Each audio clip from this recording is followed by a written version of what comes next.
Welcome to Voices of Tech and Litigation with your host, Ray Beken. This podcast will broaden your knowledge in the use of technology in business and our everyday world.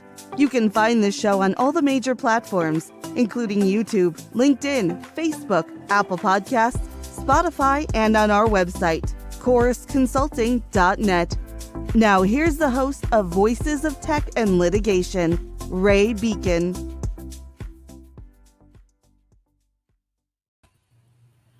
Hello. Hey, Khrys. Thanks for joining. Hey, Ray. Glad How's to be it going? here. Yeah, awesome. Hey, everybody. I have today Khrys McKinney. She is with KL McKinney, and she's in legal technology, consulting, and recruiting. We've kind of run into each other over the years, last decade or so, at a lot of networking events. We're kind of both serial networkers in our industry.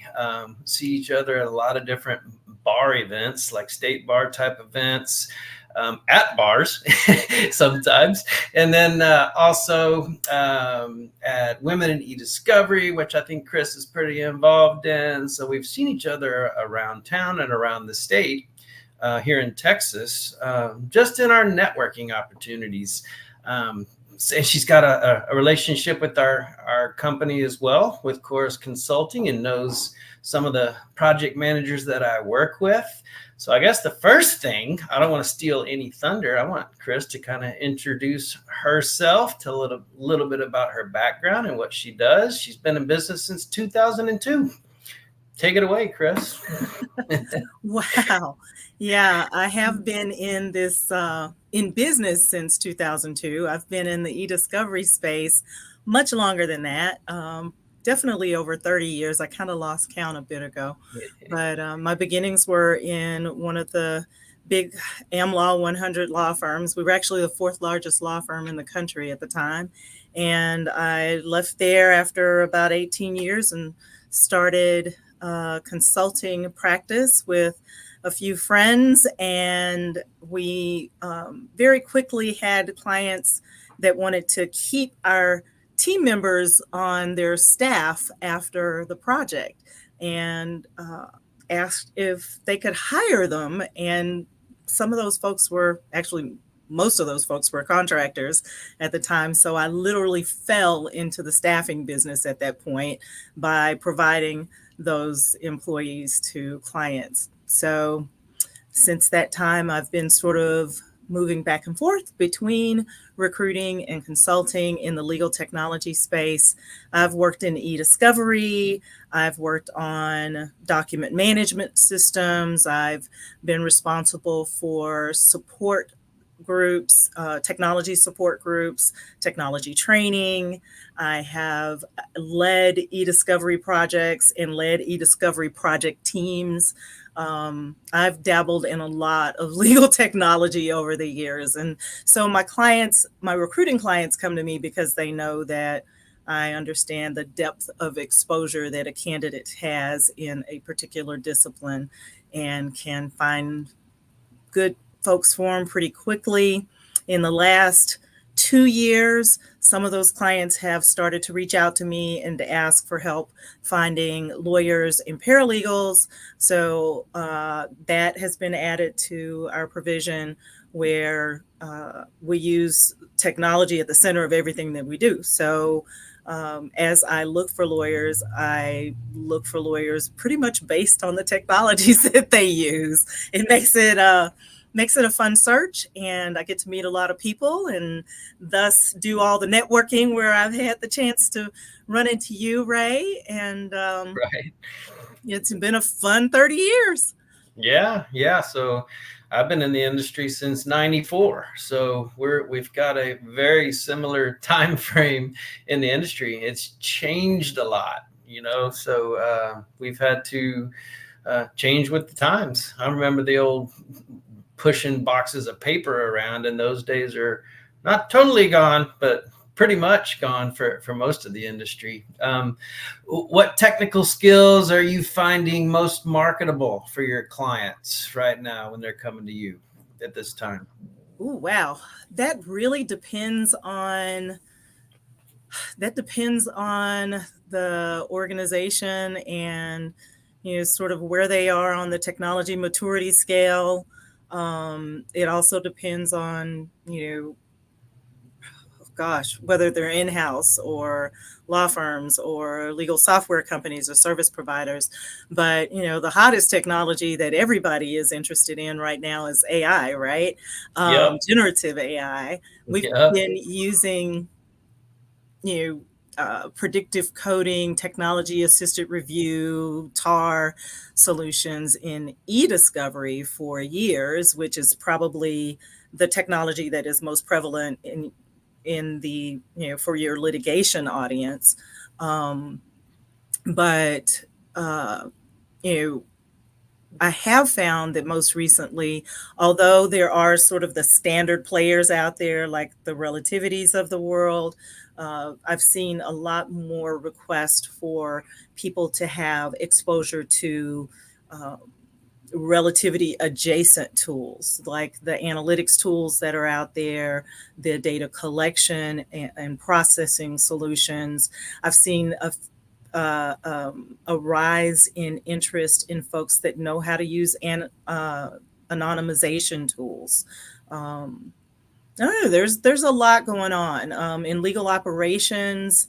There, the players seem to be coming to market rapidly around, matter management and cost containment for, for legal departments. There's some of everything going on. I think if a person is interested in sort of where legal and technology meet, there is a wealth of there are a wealth of solutions that they can explore, that they can specialize in. Some of them have certifications that you can pursue. Um, it's a fun time, I think, to be in legal tech. Okay. Well, you're working a lot with both companies as well as attorneys and matching people up. What do you look for in companies and individuals when you're trying to find that right fit and put people in the right place or lead them in the right direction? What are you looking for in both companies and individuals when you're trying to put them together? Just it's important, I think, that values align. And that's even something that I tell people when I'm coaching them. You know, uh, the job search no longer works when you take one standard resume and push it out to a bunch of different companies. I think the trick is to determine what's important to a person in their job. You know, are they open to working remotely? Do they prefer to be around human beings? As they work from day to day, what kind of growth opportunities do they want to see? What do they what's important to them in terms of training and support? And then, sort of once you've identified what's important to them, then it's a matter of sort of identifying, okay, what organizations are out there that match what it is that you're looking for. And then at that point, you try to, bring the two together. When I'm searching for candidates, I sort of do the same thing. What does the company value? Some companies have a get it done at any cost mentality or culture. And so I know if I, bring somebody in to work with them, they have to be somebody who's ready to put it all on the line for the company. And, other organizations are buying into providing a work-life balance for everyone and making for sure that, people are rewarded, in accordance with whatever their values are. And so for those companies, there's a different kind of candidate that will go in. You have sort of, I call them cuss and spit companies, right? The ones where everybody is kind of, get it done, and there's a lot of yelling and screaming and a lot of energy. Some people thrive in that environment, and Right. you can tell when you talk to a person if that is sort of their way. And so I will tend to put those people with, organizations that have that kind of culture. I've seen a lot of interest on the part of candidates to work, remotely. And so, there's sort of that is a very quick differentiator when trying to match people to companies. Is it important to them to be able to work remotely, and why are they trying to work remotely? Because if they're working remotely because they are in a remote region, then I know that there really is no wiggle room there. But if it more is about them wanting to have more time to themselves, and they may be able to take a remote position with some travel attached to it. You know, you really just kind of have to get to know the person and get to know the company. And then, after you've done that, people are kind of Ray, you do business development. When you Right. present your organization, you try to share the things that make your organization special. And so with people, I try to help my candidates identify what's special about them. What are their differentiators? What do they bring to the table that nobody else can? And then find companies that are going to value that, and get them aligned so that I can bring them together. And sometimes there's a job there, and sometimes there's not. But I have some relationships where if I find a candidate that really fits their organizational culture and that can add value to what they're doing every day, I can submit that candidate anyway to that organization. And oftentimes they will go ahead and talk to them, and they might find a place for them. Right. Interesting. It's funny, believe it or not, I still run into, when I'm out there calling on attorneys and paralegals and litigation support, teams and that sort of thing. On the attorney side, I still run into attorneys that aren't as savvy in the technology world as they want to be. And it's kind of funny that, you still run into that type of person, but they really want to learn. Where would you think a good starting point for those people that want to become more technical would be? I'm going to share a story with you that I think All right. Stories are great. will do that.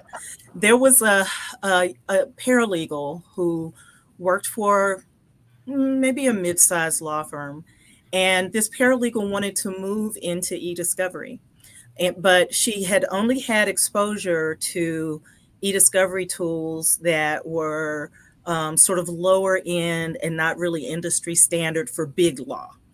Right. And her goal was to get to big law and to work with those bigger bigger technologies that were more industry standard. So what we did was I introduced her to a person like you, a business development professional from an organization that provided the big box solution that she was interested in learning. And they arranged for her to have training from their organization. And this is something that I recommend for lawyers, paralegals, all the time. If you really want to learn technology, start with the business development people in the organizations or the software companies or the service provider companies that use the software you're interested in, and ask them for help. Ask them to show you around. Ask them to give you some training. They want time with you. They want you to know their product and their processes, because if you know their product and their processes, who are you going to come to for help when you have a matter and you need an outside provider? And so, I tell them, use those folks as a resource.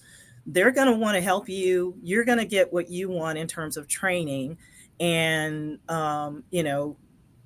maybe even build a lifelong or career-long relationship of a group of folks that you can always draw from as you develop your skills in that particular discipline or technology. Because at that point you're starting to build relationships with folks who actually have worked with the nitty-gritty of those solutions that you're interested in. Right. That paralegal I was telling you about, after she learned that product, she went out and applied for a job at a big law firm and was hired and is a project manager in e-discovery today. That's awesome. You hit on a key word for me, relationships, building relationships and trust, leaning on people and knowing them well and what makes them tick and being able to trust someone. I mean, the relationships are key. That's how I've built my business, is building relationships, doing what you say you're going to do, helping people out even when there's nothing in it for you, because it's a relationship, right? And it's just so key to me. I'm glad you hit on that, because I live that way, if that makes any sense. Those relationships pay off long term for your career or for your legal practice.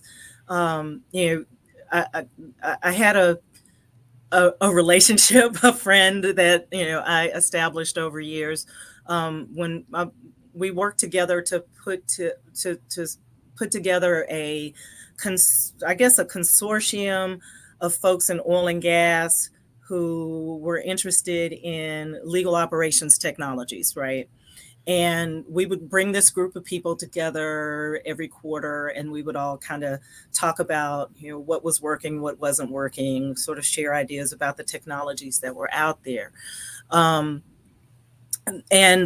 soon after going through that exercise and sort of getting that off the ground and running it for, I don't know, maybe a year and a half or so, that the gentleman who helped me to put that together, he lost his job. Well, his position prior to that had always been, kind of standoffish with service providers and software company people and, folks who, may have approached him for business at some point. But now, after he lost his position and things were kind of wonky in oil and gas at the time, he was having trouble finding his next role. And he came back to me and just kind of confessed. He was like, I really hate that I did not do more to build relationships and establish relationships with everybody Right. in this, in this field or in this sector, because those are the things that are important when, you have to make a big change, like finding another position or another role. Right. I know of law firms. As a matter of fact, I worked for one where the culture was to sort of keep service providers and software company folks at a distance, because they always want something. They're always trying to buy from you. But later on in my time there, I kind of figured out these are the folks I can learn from. And that paid off for me when I got ready to start my business. I had resources that I could draw from, people that I could call when I had questions, that would take my call. I Right. think we undervalue those relationships as a sector, and we need to be careful about that, because it Right. can harm us in the long run. Yeah, I agree. Well, what do you think's out there? It's kind of last question, and then just we'll close it up real quick. What technology do you think attorneys are not giving enough attention right now? What do you think, where we're headed? Not enough attention. I'm constantly amazed by how most of the technologies that we use in legal, and particularly in litigation, are exploited for the purposes of organizing information. We are really good at organizing information, at categorizing things and putting them into buckets and, sharing them, moving them, producing them in these bundles of data, right? What I feel like we are not spending enough time on is the analysis of data. I know that there's a significant amount of business intelligence that is overlooked and that would be easily accessible if we were to exploit the data that we're already processing anyway. We're Right. collecting, volumes of information for a certain type of risk, a certain case, let's say. And I'm, I've got e-discovery at the back of my mind, so I might as well go ahead and put that out there. But, we'll collect data for a certain kind of case, and then we focus on that case and we use the data for that case or for that matter. And then when we're done, we stick it in a bucket somewhere and hope it never comes back. But within that data is so much information about other risk, right? Comparable risk or similar risk that we could use to avoid having that same problem occur down the road, that we could use to affect how we develop policies, procedures, workflows for the future, so that we, function better as a business, or maybe function better as a legal department or as a law Right. firm. And I think we don't. I think we are leaving a ton of intelligence on the table and possibly a ton of money on the table by overlooking that opportunity for analysis. There are great analysis tools out there,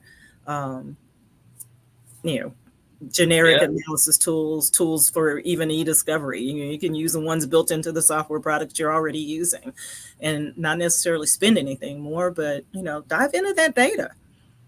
Yeah, that's good insight. We could actually have another 20-minute to hour-long conversation just on that tangent alone, I think. But we're running up against time, and I really appreciate you taking the opportunity to speak to me. And again, this is Khrys McKinney with KL McKinney.